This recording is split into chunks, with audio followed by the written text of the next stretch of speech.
With the Venture X business card from Capital One, you earn unlimited double miles on every purchase. And with no preset spending limit, your purchasing power adapts to meet your business needs. Capital One, what's in your wallet? Find out more at CapitalOne.com/VentureXBusiness. Terms and conditions apply.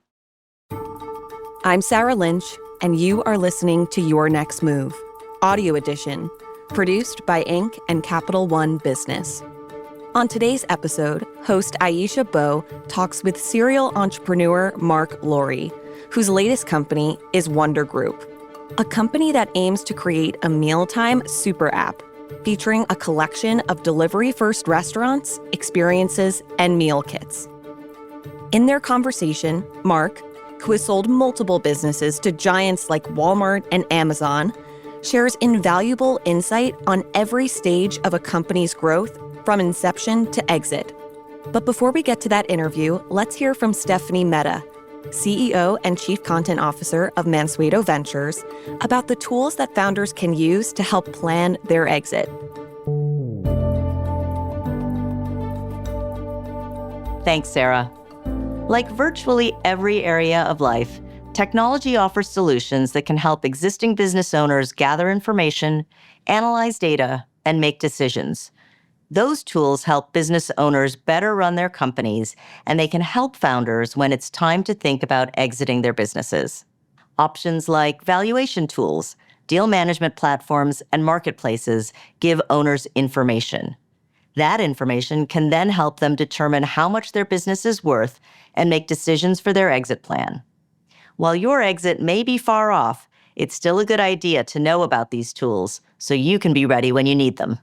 First, let's talk about valuation tools, which help you place a value on your business.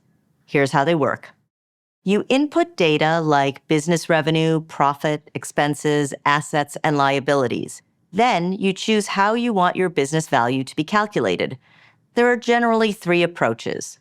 1, an income-based approach, which bases your company's value on its ability to generate future revenue.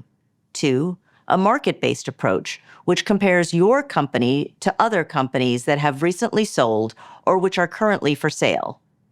Or 3, an asset-based approach, when the business value is determined based on the assets it holds. The best valuation approach for your company will typically depend on the type of business you own. For example, some businesses may have valuable assets, making an asset-based approach the best option. Other companies may hold their value in their revenue, making an income-based approach a better option. There are some other tools you might consider when planning an exit. For example, a deal management platform, which is sometimes called a deal mergers and acquisitions platform, is a software solution that helps manage the paperwork and progress of a deal. Another kind of solution is a business sale marketplace. These platforms are more focused on connecting buyers and sellers of businesses. Think of it like eBay or Amazon's marketplace, where you list something for sale and buyers can see the details and contact the seller. Before you begin using these tools, make sure the tool you're thinking about is reputable and has good reviews. If possible, talk to others who have used the tool before you enter sensitive data about your business. Also, remember that online platforms and apps may not be as accurate as having a professional, like an accountant or valuation consultant, work with you. In any event, be sure to consult your lawyer and accountant before you decide to use them. Back to you, Sarah. And now, here is Aisha Bowe's conversation with Marc Lore. Enjoy. Marc, I'm so excited to talk with you today about exit strategies. This is a topic that many entrepreneurs find daunting, but is also a potential eventuality.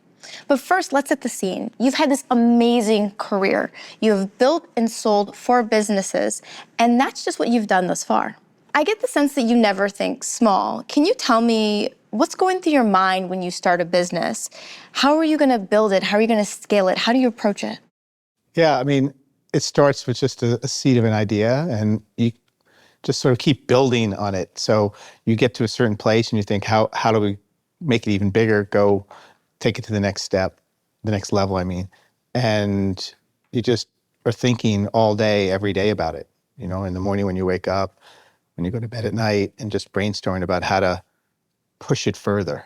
but you have to make sure the organization is ready to go further. So there's timing involved in when and how to do it that I sort of learned over time. Maybe some of my execs at Wonder would disagree that I haven't learned the lesson fully, but yeah, there's definitely an art to it. What lesson would that be? You have to bring people along. Otherwise, it seems like you're lacking focus and distracted because you're constantly talking about the next thing. So it's building off a foundation that everyone feels comfortable with and then pushing the org a little bit further, getting them comfortable, pushing it a little further. You can't just keep pushing. If people aren't coming along with you, it'll seem like the company's losing focus and is rudderless, right? So you have to do it in stages. And just when people start feeling comfortable and like, okay, I think I've got the strategy, I'm locked in on it, you kind of push it a little further, make people feel a little bit uncomfortable. And I think that's the key, is like not too uncomfortable, but uncomfortable that you're pushing the boundaries of what's possible and pushing people to do things maybe they didn't even know they were capable of doing. And I think that's the mark of a good entrepreneur. You have to have that right balance. Some people, they just keep having people run through walls without bringing them along, and eventually they tire of that. Or you can be the type of entrepreneur that likes to live in being comfortable, and those usually don't make it. You should never feel comfortable. In a startup, never. It's just part of the game. Can you share a little bit about feedback and metrics? When you talk about bringing people along and making sure that people are with you, and then once you get to a point where they're comfortable, pushing them a little bit more, how do you gauge that? Yeah, it's a little bit of an art, but I think it's really important that the vision and the core strategies on how to get to that vision are discussed and talked about on a regular basis. It's not something that's just you do it an exercise and put it in a drawer and it's done. It's an evolving organism. It's just the strategy evolves over time, and so does the vision, but it's more just around the nuances of it. So I think it's really important to get it on paper, and as a leadership team, talk about the nuances of the strategy so that when you do push the strategy further, it hangs together for folks. Because I think at the end of the day, it's your people that are out there, making things happen and executing, and you want to make sure everybody is pulling in the same direction. So we spend a lot of time as a leadership team on vision and strategy. Can you talk a bit about your approach when it comes to vision, capital, and people? It's been said that you spend 90% of your time in this area. How did you develop this approach?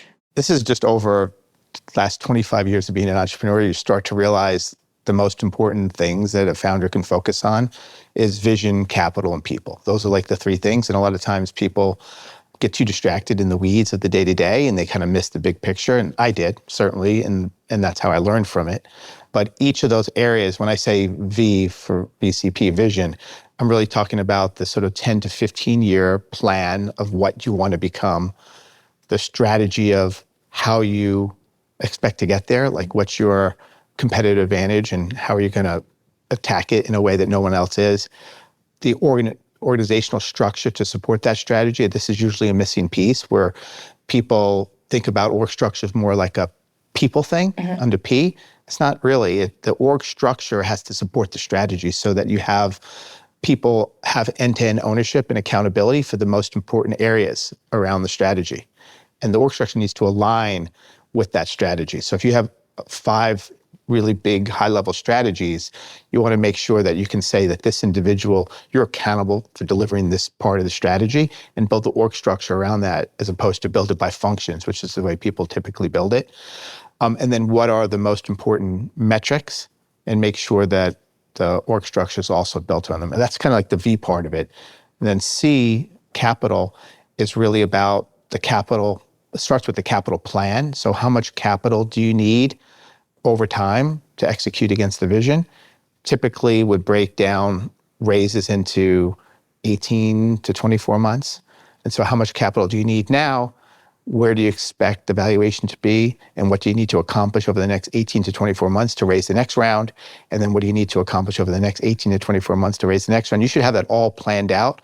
I think people kind of just say, oh, I need money now, go raise it.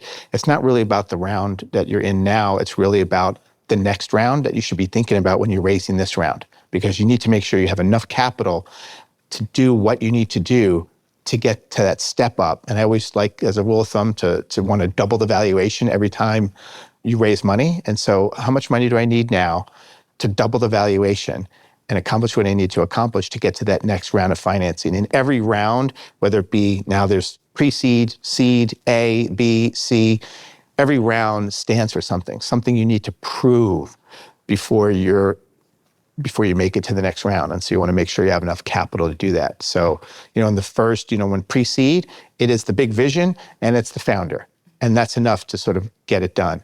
Then you get into seed, you should have a little bit of traction on, hey, I can show customers do love this product or service. Just some early signs, nothing, no cohort curves yet or anything like that, but just some love there, something there that excites investors to want to put some money and say, yeah, you've got product market fit with the beginning of it. Then when you get into the A round, you really need to have actual customer cohort data where you can show that the customers are not only coming in, they're repeating, and your ability to attract customers, your CAC, cost to acquire a customer, is very attractive relative to the lifetime value that you expect from that customer, because you start to have some data on the cohort curves. You won't have it fully flushed out, but you'll have the beginnings of what looks like a really healthy CAC to LTV. That's really important. And some of the early shoots around unit economics, like, can you make money on this business? And then by the time you get to the B round, you really have to have proven the unit economics that it's working. There's nothing other than capital needed now. Like you've customers love it. You've got the cohorts, people are repeating, you've proven the unit economics. You're not making money yet, but everything looks really solid. And then you go into the next round, and that's really about, can you execute? Have you built out the team to really scale this thing? And how big is the market? And how much capital do you need to raise to support that growth ahead? And then profit. And then hopefully, sale or IPO. So that's kind of the trajectory, but you should have that mapped out, and it changes. You obviously don't know exactly, but you want to make sure you know how much capital you need, and then how the stock price is going to go up. So you're selling in an investor, and you can tell them, hey, if you come in now at this stock price and we raise these amounts of money going forward at these prices, here's your ownership percentage, here's what the stock price is going to be, here's your return. And the early investors, they're going to want to see that you can make a 10 or 20x return, and see that path. So the capital plan, it starts with that. It's having obviously a great deck, having a target list of investors, having, the terms in your mind that you think make sense. So that's all under the C. And then P is all about people. And the people part of it starts with building an incredible culture, because the P is all about, can you attract, retain, and get the best out of the best people? And in order to attract people, the vision and capital is important parts of it, but also, what is the culture? What's your mission? What do you stand for that's bigger than just dollars and cents? What are your values? What are the types of behaviors that you hold in high regard within the company to make sure that there's good alignment with the people you're bringing in? And I think once people come in, a big part of people's motivation and want to give their all, in addition to being in the right work structure with clarity around vision and strategy, is to have a really robust performance management system. So people want to know, what do they need to do to get to the next level, and how they're going to be judged against that, and have that clear path set out for people. And I think people really appreciate that. And that's something that's lacking in a lot of startups. You sort of everyone's just go, go, go, go, go. And it's very ad hoc in terms of performance management, when you get promoted, what you need to do. And I think startup founders could have more clarity around that. It would help a lot in terms of employee retention. Let's talk about the people component. You've been known for leading amazing teams, people who follow you from company to company. And I've heard that you prioritize hiring ahead of HR in the first round of hires. Why do you approach it that way? Yeah, I think people, I didn't know this too. When I started a company, you think that the person running HR or the people function is sort of something that you do later on in the company's life. But I didn't appreciate early on in my career the importance of recruiting the best people and also getting the best out of them. And I think having a really good chief people officer early in a startup's life can really help shape that culture around performance management, compensation, recruiting, because it's hard to recruit some of the best people in the world to come work at an early stage startup. So I think you need every arrow in the quiver you possibly can have. And I think a great chief people officer, if they're really good, can help make the difference. So I would definitely recommend bringing in that chief people officer earlier, and recognizing that it's really hard to hire great people, and great people make all the difference. So it sort of like seems very logical when you think about it. So I'm curious what advice you might have for a small company and an early stage founder. When I started Lingo, we were really small, right? Maybe 5 people. I'm not sure that in that scenario, I would have been able to bring on a chief people officer in order to manage the behaviors of 5 people. What advice would you give to a founder who's in a smaller situation? Yeah, small. So not somebody who aspires quickly to get venture capital, because you're right, a lot of founders aren't in that position. I think it's really important to understand how to read a resume. I think the resumes don't lie. I think a lot of people make the mistake of looking for people with experience, whether LinkedIn or from a friend and things, and then just interviewing them and thinking that they're going to have the ability to like sit with somebody for an hour and determine if they're going to be good or not. And a lot of times I call it honeypotting, where you're talking to somebody and they're like, talk a good game, they know the thing, they tell the story about their experience, everything sounds great, they seem great, somebody you can go have a beer with, that kind of thing. That doesn't, I've got burned too many times from that. You cannot tell in 1 hour conversation. You can tell like values, core values, and like, is it going to be a good culture fit? But whether or not they're going to be a superstar performer, cannot tell in an hour. I've just been burned too many times, and I've seen others burned. It just doesn't work. The resume, you have to rely on the resume.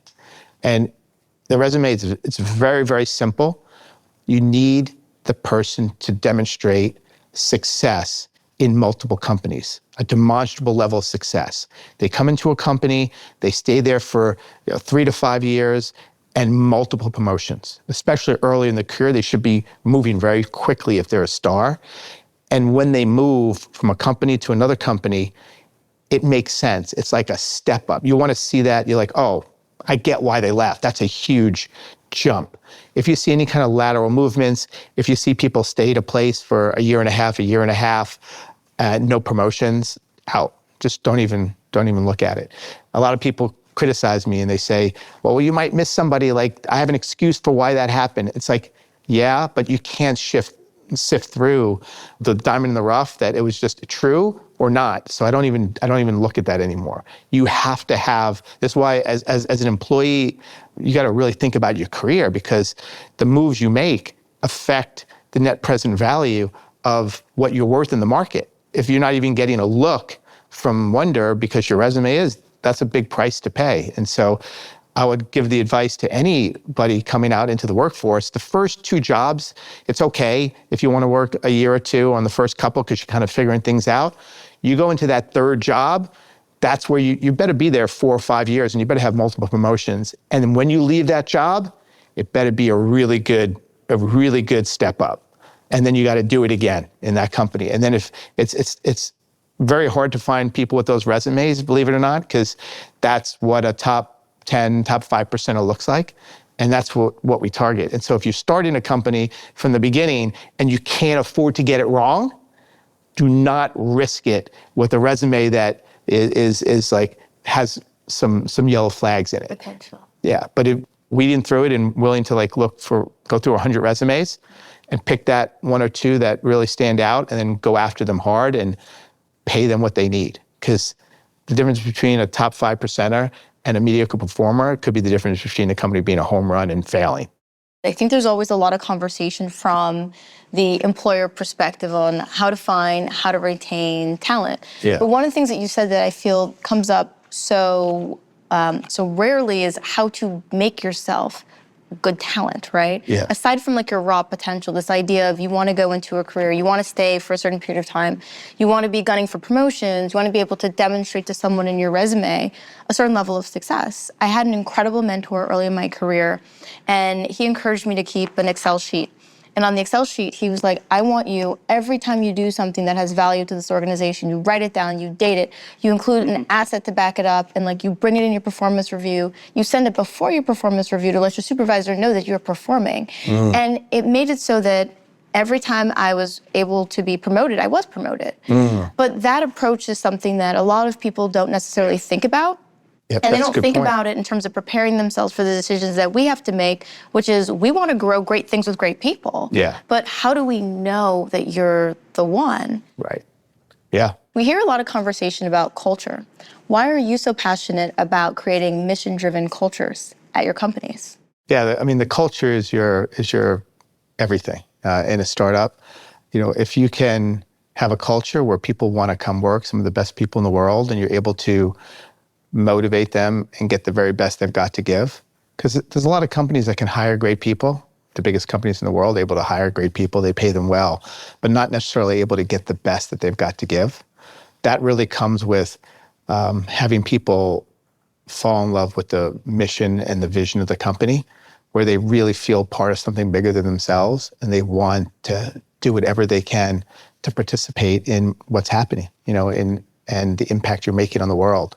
And so there's a level and a gear that people have that they reserve for those special companies where they really feel the mission and they want to see it come to life in the same way that the founder does. And I think if you can create a culture where people want to give it everything they've got and they're really good people, and again, they're in the right structure and there's clarity around the vision and the strategy, magical things will happen. I really believe that the culture is the key to everything. So I understand that building culture is a bit of an art. Are there certain things that you see in your workforce that let you know, hey, I'm on the right track? Yeah, culture it's not playing ping pong and playing video games and things like that. It's not, when people think of culture, they kind of picture that office with games and things. Right. And sure, you could have that, but that doesn't really matter. I think what really matters are the core values of the company. How do you treat the individuals? How do they feel? Do they feel respected? Do they feel like the organization is treating them fairly? That the organization is transparent, and trust them. So our 3 core values are trust, transparency, and fairness. And I do believe if the company itself is very transparent in sharing information with people, not hiding, not secretive, but sharing information, and they generally trust people, it's not trust but verify, but just generally just trusting people, and create a very safe, fair, equitable work environment where people are respected and people are kind, then people feel safe to go ahead and do their best work because they're not going to be judged, and they have all the information, they're trusted, they feel empowered, and they're wanting to give their best. But that's really what you're trying to do at the end of the day. You're trying to create an environment where people feel compelled to want to give their very best. And usually it's like if you're in a relationship, like any relationship, you want to give and do more when you feel respected, appreciated, and it's the same thing in a company. And so many people and companies get that wrong, where they use the sort of stick tactic to try to motivate people, or they use money to motivate people. And either one is very short, both are very short-lived.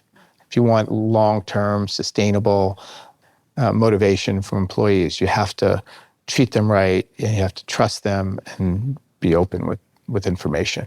Was there a point in your career that you learned this? Was there a company situation? How did you decide that this was the right approach? I think it's more just an iterative approach over time, where you see when you do certain things, people react negatively, and you do other things and they react positively. And it's sort of just a learning over time. I think you just have to treat people the way you'd want to be treated in a situation. It's actually the golden rule. It's actually very simple.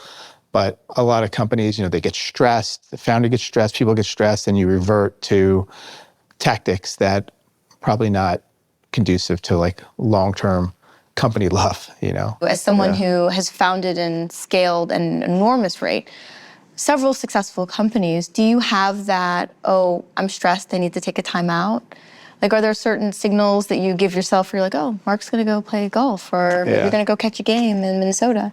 Yeah, no, I'm not, fortunately, for whatever reason, but when I get stressed, it basically pushes my body and mind to a whole different level. It's almost like fuel. The stress makes me better, stronger, more resilient, which is, I think it's been one of the sort of things that really helped me throughout my career. It's like some people stress and they sort of become an ugly person kind of, because you just like, that's just the way, I think that's probably normal. For some reason, I don't know why, but when I feel stressed, it becomes like turn on the sort of superhuman kind of thing where suddenly you get hyper-focused and it's like life or death. That's what it feels like. It feels like life or death. When I start feeling that stress of like, need to raise money, it's like survival. And I would imagine, it's never happened to me, but if you were being chased by an animal that was going to like devour you, that I would imagine at that point you'd be running your fastest, you'd be as focused, So I do feel like I'm being chased a lot, as a startup founder, and the adrenaline and the sort of focus and everything goes to another gear. I call it sixth gear. And it doesn't work like that for everyone. I'm like, well, considering how fast you are, I don't want to be chased by a bear next to you. Hoping there's a third person in this equation. If you're going to be chased by a bear, you got to run downhill. Okay. Yeah, they run very fast uphill. Just in case you were wondering. It's good to know. So a few years back, so I'm 11 years into the first business, and I took a personality test. And one of the things I was looking for were these indicators of when I was stressed. And so what I've learned to do is when I feel stressed, I strategically delegate things that I know that maybe I'm not going to perform the best in that environment. And that would be a better situation for the people. But I need this superhuman lock-in, like I'm stressed, I'm better. I want that. I'm at my worst. I want that. I'm at my worst when I'm like, there's no stress. Okay. That's where you can get sort of lazy, lack focus. Like it's just, I sort of need that little kick in the ass that like, no, this is life or death. By the way, in a startup, just when you think everything's like good, you're faced with some life or death situation. That's the way it is. I say it's like eating glass. Every day as an entrepreneur, you don't know if you're going to get cut as it goes down. And you just, it's tough. Marc, can you share a little bit about diapers.com? What was it? Why did you build it? What was exciting about it to you? Yeah, I think this was sort of the early days of e-commerce. So this is, like 2004 is sort of when it really started. I had two little daughters at the time. One was born in 2003, so they were very, very small. And it's kind of a pain always going out and buying diapers, and just thought, there has to be a better way. And on Amazon and other sites, they weren't really selling diapers for delivery at that point at a price that made sense. They were like silly prices. Like Amazon wasn't selling it first party. They didn't warehouse diapers. Procter & Gamble and Kimberly-Clark, the big diaper manufacturers, said it doesn't make sense to sell them online at all because they're too heavy to ship. So they wouldn't sell us diapers for 2 years because they just refused to believe that it was a thing. Meanwhile, now, when they talk about it, they say that they don't understand why anyone would ever go in the store and buy diapers. So it's funny how, in 20 years, how things could change. Yeah, I just wanted to create a website that made life easier for new parents. That was the sort of starting sort of mission that we set out. And it was about getting diapers and formula and wipes and everything else for your baby overnight, fast, at great prices, with really cool branding. And it was working. And then we added a pet site, wag.com. And then we added an online drugstore, soap.com, and yoyo.com, a toy site. We added these websites together so you can shop across everything in every category via a common shopping cart. But they were literally different websites so that the shopping experience was very specialized. And we were onto something big. We were the first ones to use robotics in the warehouse to do all the picking of the product. We were quite sophisticated from a logistics and technology standpoint, and thought this was going to be a multi-billion at that time company. It could have been a lot bigger, but that was at least the goal, was to create a multi-billion-dollar business. And Amazon caught wind of what we were doing and cut the price of diapers by 30% overnight. And it definitely slowed our growth. We didn't lose share, but it slowed our growth. But more importantly, I think investors looking at it knew what Amazon was doing and saying, hey, they've got a bullseye on your back. They're coming after you. And so we could have raised some money and kept going, but not the amount of money we really needed to take the company to that multi-billion-dollar and then tens of billions of dollar level. Like we really needed the right investors and the right amount of capital, and didn't feel like that was available to us, just given what Amazon had done on pricing. So rather than take a small amount of money and kind of just try to make it work, we were open to being bought out. And that's what happened. Can you tell me a little bit about the steps that you took in order to exit? The steps were pretty straightforward. I think it was making sure that we were able to showcase the great people that we had. It's just like any investor pitch, putting together a deck that really showcases the company in its best light, introducing as many key people to the acquirer as possible to feel like it's not just the two founders, but like real depth of leadership beneath it. So I think it really depends on what your company's core assets are and making sure that those are showcased. I think now that I'm thinking about it, I haven't thought about this in a while, but it's looking at the acquisition from the point of view of the acquirer. What are the assets lacking?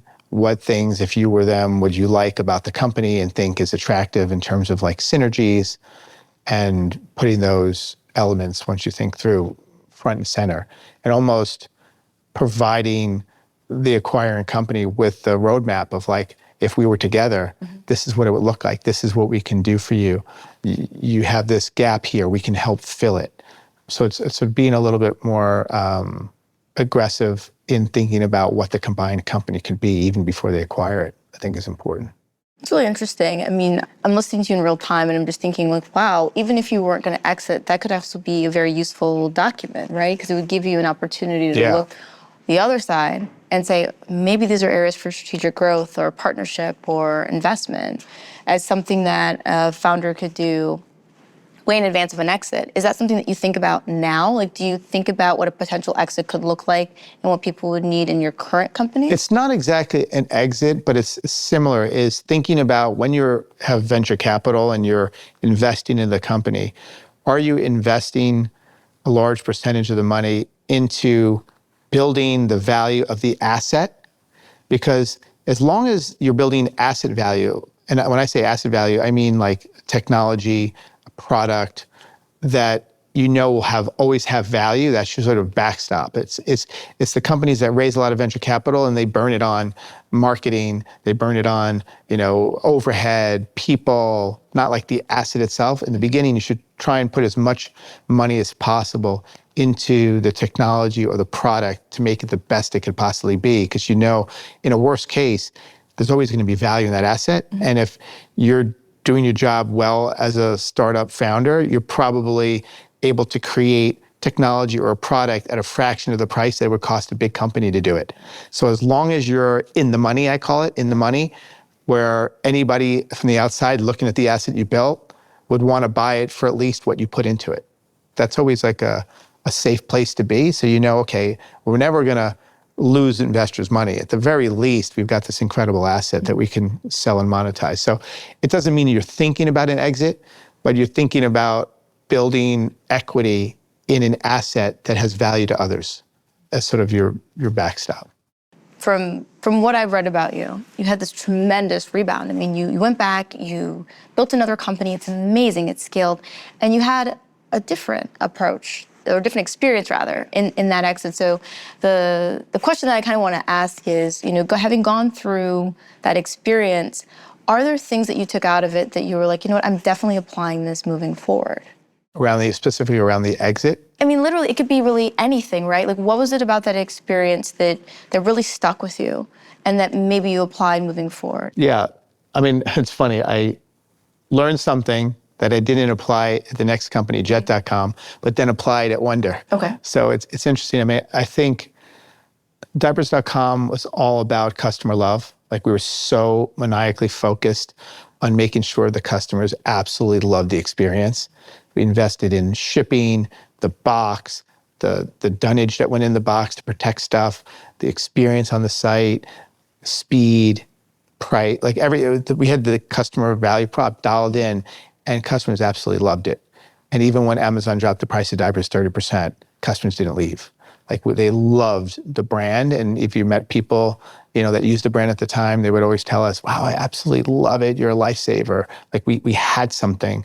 And I think that is the key. Like, if you're a startup founder, no matter what it is, you have to have that customer love. And in the beginning, you might not have the scale that you will have in the future, but you have to create the value prop today to get that customer love and even take a loss on it if you know that when you get to scale, you'll be able to make the economics work. So that's what we did at diapers.com. We were selling the diapers for a loss on every box. But we knew that in the future, when we had scale, that math would work. But if we would have started and sold it for the price that we could afford to sell it for, we wouldn't have had that customer love.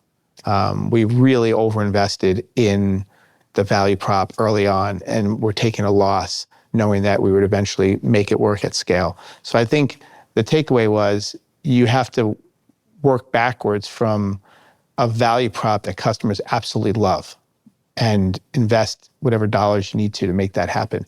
Started Jet, didn't take that lesson, I think, with us.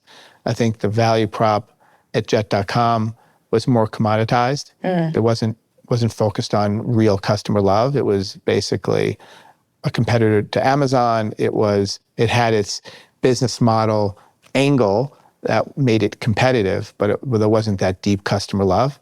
And then fast forward to Wonder, got back to that. No, let's start and make sure customers absolutely love this product. And that was really the learning, and I'm never going to make that mistake again, you have to, whatever you're doing, whatever startup, service, product, make sure that customers absolutely love it. And it means that you might have to lose money in the beginning. And many times you would, because you don't have scale. So you have to take advantage of the fact that when you're small, that even if you're taking losses, the absolute dollars is not that much because you're small. A big company would have a much harder time, matching you on that value prop and taking a loss because it's such scale that it'd be challenging. So that's your advantage as a startup, I think. We're going to take a quick break and be back with more from Aisha and Marc.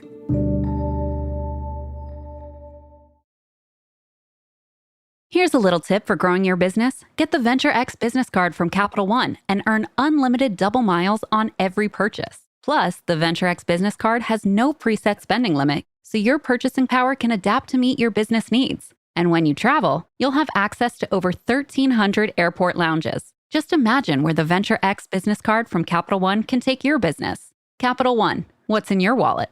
Terms and conditions apply. Find out more at CapitalOne.com/VentureXBusiness. So you sold diapers.com to Amazon in 2011 for $550 million, or so it was reported. Did you build diapers.com with the idea that you would sell it? Absolutely not. No, when I built it with my co-founder, Vinny, no, we wanted to create, a massive, company, household brand. It was a very sad day when we sold it. Even though despite making life-changing money, we didn't even want to go celebrate and have a drink. That's how sad it was. So that's probably the mark of a missionary versus mercenary, because if it was just about the money, we would have been celebrating all night, but it wasn't. It was our baby. We put our heart and soul into it for many years, got it to a great spot, and it was sort of in a situation where we kind of had to sell it. Amazon was coming after us pretty hard. It was very difficult to raise money. Yeah, so we sold it. It was a great outcome for employees and shareholders and for the founders, but it was a sad day, actually, which is, you wouldn't think that, and I never probably would have thought that as, my younger self in college, like, hey, you just sold this thing for $550 million, you made life-changing money, you're gonna be so happy, it's amazing, you did it. It wasn't like that. It wasn't like that. I was like, to Vinny, we're like, hey, you wanna go celebrate, have a drink? He was like, no, me either. What was it about that impacted you emotionally, that made you feel as though you didn't want to celebrate? Because I knew, and I think Vinny knew as well, had we just gotten the capital, we were onto something incredible. So we had created diapers.com, but also 10 other websites, a pet site, online drugstore, toy site, all these sites. Each one was a specialized shopping experience, all connected by a common shopping cart. And we had incredible customer love and repeats. And if you're shopping for your baby, the shopping experience in diapers.com was incredible. It was made for parents shopping for a baby. If you had a pet, you go to wag.com, and it was a specialized site for pets.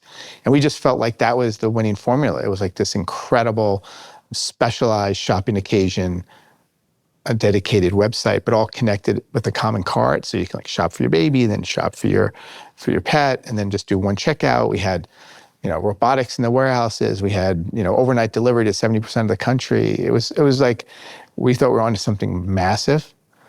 And so, yeah, it was sold it a lot earlier than we had hoped. We had hoped to take it public and create a massive company. And we had put, at that point, 6 years of like heart and soul into it.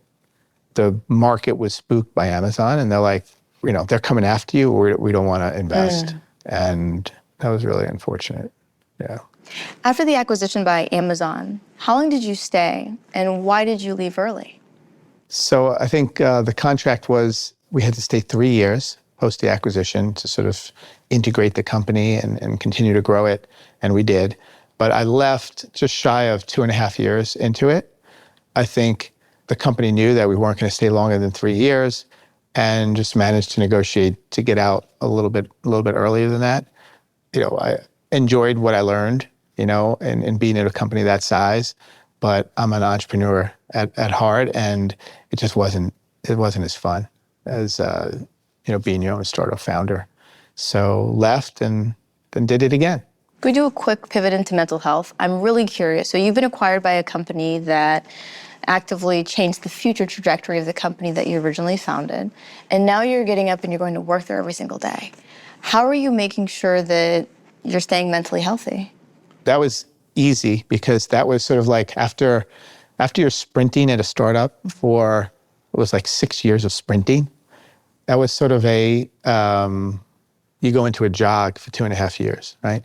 You're still doing well, doing your best, but it's different. Like you don't have the weight of the world on your shoulders where everyone's counting on you to make sure there's a positive outcome for employees and shareholders. And you don't have that same weight on you, and it makes you able to sort of jog, and as you're jogging, you're sort of like building that drive again. And so it's very healthy. You get in shape, because I was not in shape in diapers. Everything goes to shit. And then you sell, and then you jog, you get healthy, you get focused, you start eating better, exercising, you just get into a really, really healthy state, and then you're ready to do it again. And that's so that period, I think if they just bought it and there was no time at Amazon and I just left, I mean, yeah, I would have to just take a year or something and just do nothing, right? Because it's intense. The startup phase is super intense. Yeah, I do appreciate your nod to the other version of the freshman 15.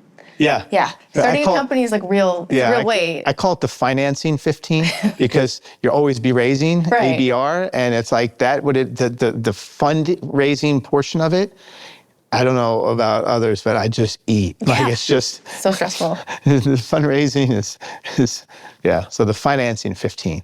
Yeah, but I also feel like you're always having coffee or a pastry or dinner. Everything. Something with someone somewhere, and it's usually sugar, big, yeah. Not optimal. Yeah.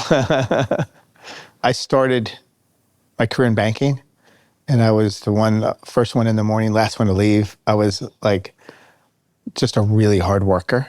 I would have this mentality that nobody's going to outwork me kind of thing. And I never shied away from working hard or doing exactly what my boss wanted me to do. I wasn't like some of the people now in younger generation where they have an agency of what do I want out of this job? What are you going to do for me as a company? I wasn't like that at all. When I came to work, it was like, boss, what do you need me to do? Boss, what can I do more? Boss, can I help you? I was just motivated to do whatever my boss and manager wanted me to do. And do it to the best of my ability. That's how I was wired. So when I sold the company, when we sold it to Amazon, you go back to that wiring, okay, you bought, what do you want me to do? And we'll just do whatever you want us to do, and we're going to do it to the best of our ability. But it was still a jog, meaning not that we weren't working hard, but just there wasn't the stress. It was like you just work hard, do the best you can. And there was never like these guys, like they're making us do this or that. It was just, no, like you own us. What do you need us to do? We're gonna do whatever you need us to do for as long as we're here. Now, didn't want to do that forever, but for a couple of years while we're getting back in good health and good mental state, and at the same time doing good. So, but I think that's the mentality. You can make it hard or you can make it easy. They bought your company, they paid a price for it. That was fair market value, whether you liked it or not. We didn't like it, right? We didn't like the exit, but it was what it was. And now you have a job and you do it to the best of your ability. That's it. I want to talk about another one of your exits that made headlines, Jet.com. Okay. How long did you start Jet.com after you left Amazon? And did you build that with an exit in mind from the beginning? Yeah, like never want to start a company with an exit in mind. It's always grow it, build it, household name, go public at some point. So never start a company. Nobody should ever start a company with the idea that I'm going to build it to sell it. That mercenary mindset usually doesn't work out. Because again, if you're asking for people to put their heart and soul into something and give up a lot to make it successful, nobody wants to feel like they're part of this sort of just building it to sell it to make money. Like it has to be bigger than that to really get people motivated in a way that they can only get when there's like a true mission behind it. At Jet.com, it was about 6 months after I left, started it, and it was from the very first pitch to raise money until the sale to Walmart was 26 months. It was very, very fast, very fast. After we launched, we got to close to $1 billion in revenue in 10 months after we launched. It was like a rocket ship. And by all accounts, if you look at that exit, it's like a founder's dream. Start a company, 2 years later, sell it for $3 billion. It's like, it's a founder's dream. But it's the experience that I'm least proud of out of anything I've ever done entrepreneurship-wise, because we didn't start from this framework of like, build something that customers absolutely love. It was raise a ton of capital, build an e-com competitor very, very quickly, get it big, get it to scale quickly. It was focused on business objectives instead of customer objectives. Customer wasn't at the center. And I think that was a real problem, and never going to do that again. But that's a good lesson to learn for other founders. Like, just make sure whatever you're doing, it starts with an incredible customer love. Like you're building something that customers will love in a way that they have never loved that particular product or service before. And I think there you've really got something. Talk about the asset that you can then build off the back of. But if you're doing it strictly as a financial transaction, like put an X amount of dollars in, get it to this size, get it to this profit, and you're thinking through the lens of like the financials, I think it's not the right approach. And I think we're fortunate that it worked out, but not a playbook that I want to replicate. Can you talk a little bit more about how this exit, the Jet exit, differed from the Diapers.com exit? You transitioned, you were acquired by Walmart, you stayed with Walmart. Yeah. You didn't necessarily stay with Amazon. Yeah. What was the difference between the two? Well, it's interesting. So I said before, with the diaper sale, we were depressed. We were depressed because we had a vision that we had set out. And when Amazon bought us, they sort of squashed that vision. And we became a subsidiary to Amazon. We weren't part of Amazon, the mothership. Mm-hmm. So our diaper business was competing with Amazon's diaper business instead of like bringing the businesses together. Had Amazon said to us, hey, you guys know consumables, pet food, diapers, online drugstore, consumables better than anyone in our company. We want you guys to sort of merge with Amazon's consumable business and take it to the next level and bring it all together. That would have been much more interesting and motivating than sort of stay over here and just stay out of our way and compete with us. That was very disheartening. I think the opposite happened with Walmart. Walmart, Doug McMillon, the CEO, basically said, hey, we've been doing this e-com thing for a long time. We're not where we want to be. How would you like to come in, take Jet and Walmart.com, bring them together? Marc, you would be the CEO and kind of run this whole thing. And, you have a dream of, creating this massive e-commerce business that's going to compete with Amazon. Why don't you do that together with us? We have the capital, you have the technology, you have people that know e-commerce. Let's bring it all together and let's go after it. So that was really inspiring because that was the vision that we had. But now we had the support of Walmart. We had the capital to go do what we weren't able to do on our own. And so I think it was actually exciting to be a part of Walmart because we were furthering our vision. We were getting there with a higher probability of success, getting there faster.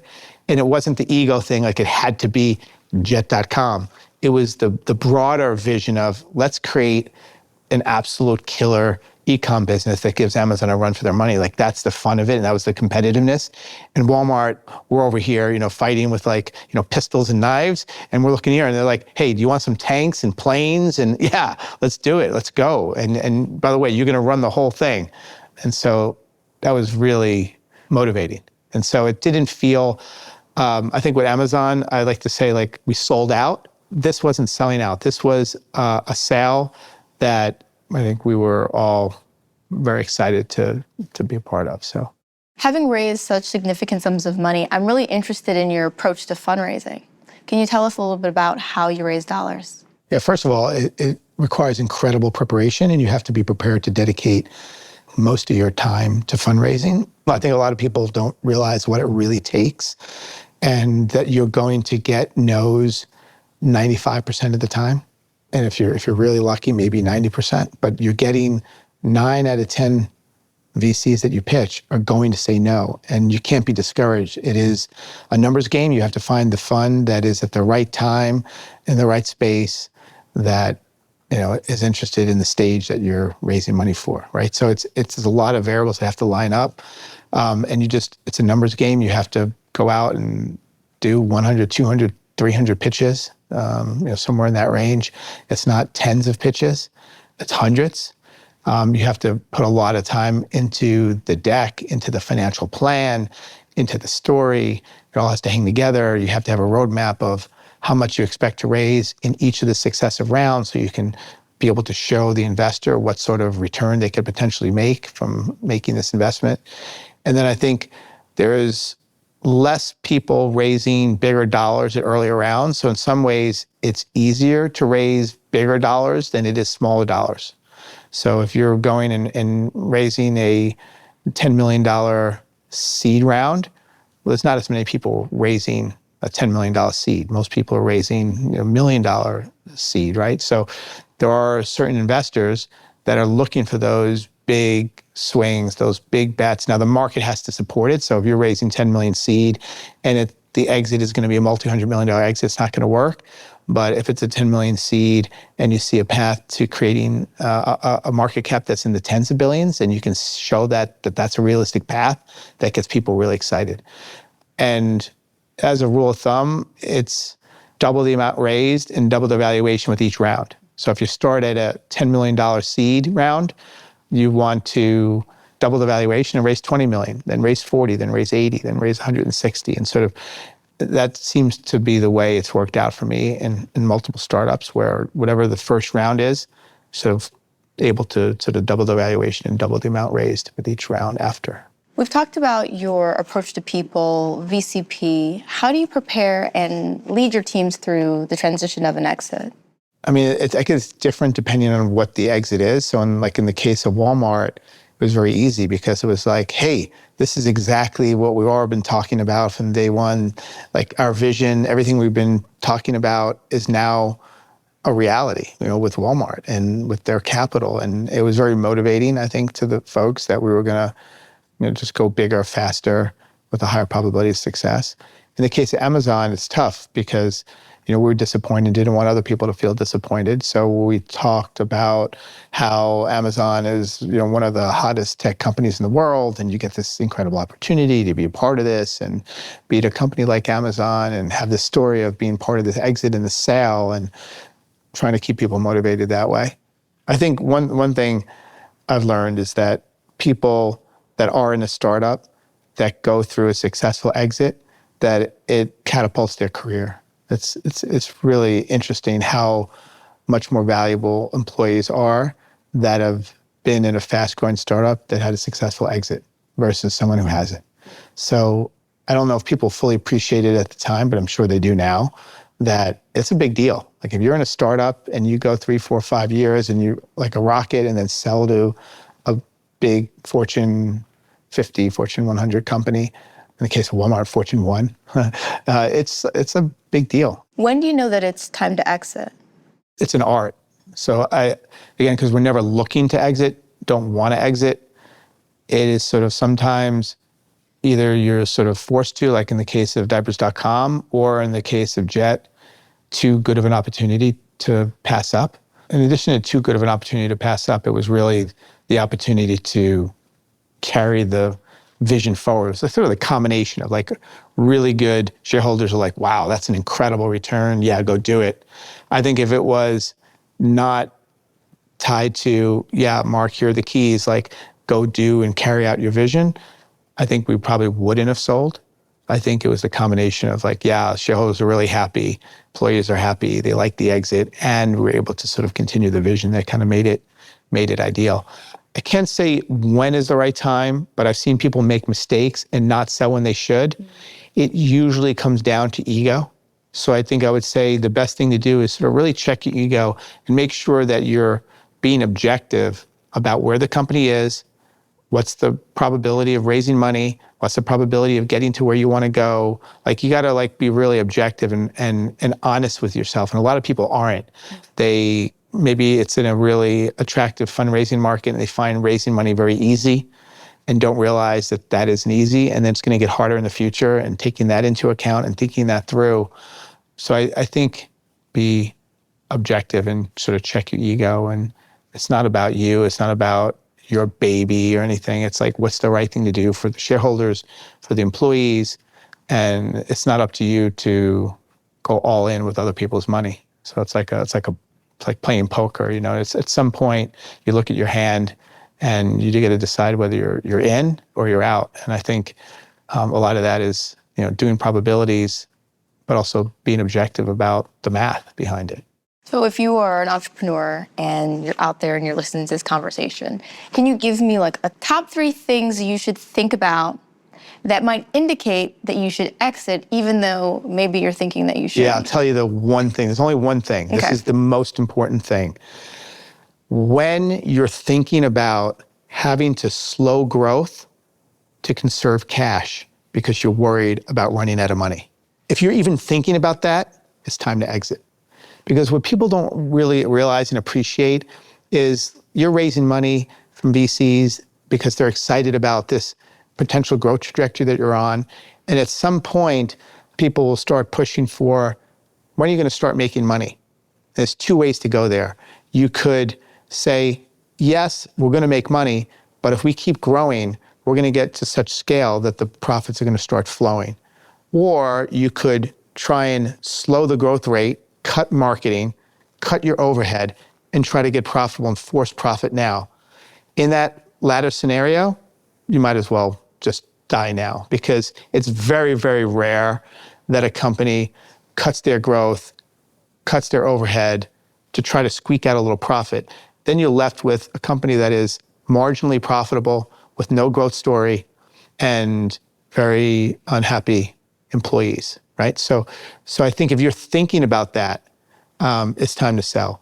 If you're not able to convince investors, either existing or new, that the right strategy is to continue to invest and continue to grow, and eventually your fixed will be a lower and lower percentage of your revenue, and you'll start making money. And by the way, if that's not true, that if you invest and you get a lot more scale and you still can't make money, that means you're unit economics are upside down, you should have already sold. So actually, in either scenario, I think it's time to exit. But if you are able to have conviction that all you need to really start generating real profit in the future is scale, and you can get scale by more capital, and your customers love what you're doing, then you have to stick to that, and you have to go to the mat and raise that money. The process of building a company requires a lot of passion and conviction. How do you let go of something that you've worked so hard to build? Yeah, I don't find it that hard because it's not a control thing. It's sort of like I have 2 daughters, and you could ask the same question: how did you let them go off to college and then go out into the world when they're in your home every day? Or how do you do that? And it's as a parent, you do it proudly because it's your now you've hopefully done a good job of raising your children, and then you're happy to see them go out in the world and flourish and grow, and you don't need to be there to control every moment of their time. I think it's the same thing with a startup. You build it, you grow it, you nurture it, and then you want to hand it off in a place where it can continue to flourish and grow. And you don't need to be there to control every moment of it. It's still your baby. You're still watching it grow, and you just want to make sure when you do hand it off, it's in a good spot to continue to flourish, that you've nurtured it in the right way. And you're not letting, if your children left the house at 10 years old, that would be a different story. You need to get to a certain place where you feel like they're ready to be on their own. And I think the same thing goes with a startup. So no, it doesn't impact me at all. Just frees your mind to then focus on doing it again. Did you always separate your identity from the business's identity, or was that something that you learned over the course of building and selling several companies? I mean, early on when I started my first business 11 years ago, I really could not separate who the company was from who I was. It wasn't until I started to feel a little bit of burnout that I took some strategic steps to kind of say, this is the business and this is me. And I find you're like, no, this is easy, let it into the world. Yeah. Really interesting and inspiring, and quite frankly, something that a lot of entrepreneurs probably need to hear. So I'm curious about how you developed that. Yeah, maybe if outlook. I thought that I was never going to start another company again, because my identity, as you said, was tied to the company. With me, it's tied to being a startup entrepreneur, being an entrepreneur. If I could never be another entrepreneur again, I'd probably hold on to that thing and never let them go, It would be, because there would be this fear of like, well, what am I then without, But for me, it was not about the company. It was about being an entrepreneur. And after that baby was sent off into the world, it's like, okay, now I'm an entrepreneur. I'm going to do it again and create my new company and send that off into the world. I get the sense that you never, ever think small. What's going through your mind when you start a business? Yeah, it starts with passion. You've got it when you go to bed at night, and every night you're thinking about the same idea and you're shaping it and molding it, and you're willing to put 100 hours a week in for the next 10 years. When you're willing to make that commitment, you've got the idea. What's your next move when it comes to exit strategies? My next move when it comes to exit strategies is as simple as 3 letters, IPO. What advice do you have for founders who may be considering their own exit strategies? Well, first, I would say don't ever focus on exit strategies. I think you got to focus on building a great business and creating a value prop for the consumer that separates you from the competition. So you got to be maniacally focused on that. But if you do find yourself in a situation where you really do have to exit for one reason or another, I think the right way to do it is to build a partnership with potential acquirers, not go in saying, hey, we want to sell the company, but we're looking to partner. And I think it forces both companies to think about the synergies and the ways in which both companies can work together. And I think once you put together a strategic plan that makes a lot of sense for both companies, then you could push it to that next stage where you say, hey, this is incredible, this partnership, but if you owned us and we were owned by you, we can do so much more together. Should we consider going and taking it to the next level? But I think it has to start with the partnership. You definitely don't go out and say, hey, we're looking to be bought, you're interested in buying us. That is not typically the way these deals get done. That's great advice, selling out versus selling in. Marc, thank you so much for having me here today. We're really looking forward to your next move.